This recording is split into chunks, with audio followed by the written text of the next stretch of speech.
Bu Ventumimiz oxirgi nanotexnologiya. Bundan oldin biz apparatli ishlatganmizlar, sauna ishlatganmiz, apparat BM ishlatganmiz, aktivator ishlatganmiz. Ular hammasi nima qiladi? Sirkulyatsiya qiladi. O'sha imенно Xitoylar o'sha yan, in nuqtalar bilan ishlaydi, o'sha namlik bilan sovuqlikni tashqariga chiqariladi. Endi qarang, bu afzalligi bunda nima? Biz o'sha apparatda ishlaganimizda anaqa teri osti mushaklarga ta'sir qiladi.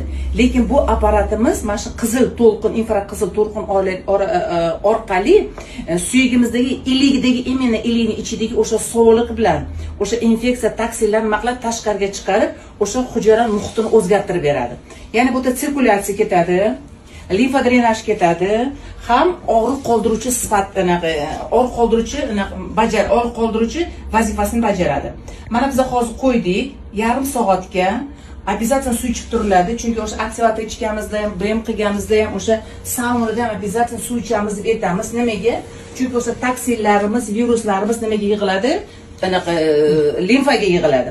O'sha limfada zastoyni chiqarib tashlash uchun albatta biz suv ichishimiz kerak. Mana hozir biz Zulfiyaxonni o'tkazdik. Nima his qilyapsiz? Albatta o'tkazishdan обязательно so'rashimiz kerak. O'sha tanasida biror bir metallический predmetlar yo'qmi?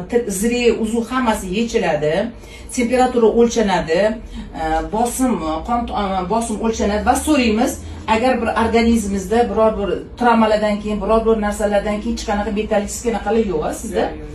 O'sha oxirgi stadiya yoki sahrmi yoki anaqa onkologiya biror bir kasalligi borni so'raymiz.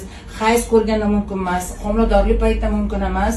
Mana shularning hammasini so'raganimizdan keyin biz уже показаниyaga to'g'ri kelgandan keyin bu apparatimizni ishlatish.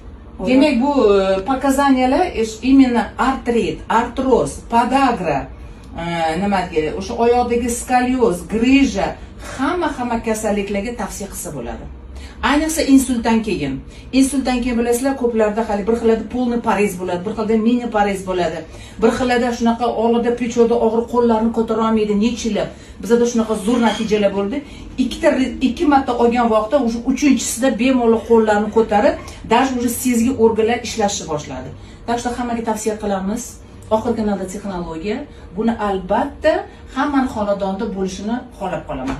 Hozirgi vaqtda erkaklarda mana prostata, adenoma foydalansa ro'z rezultatlar bo'ladi.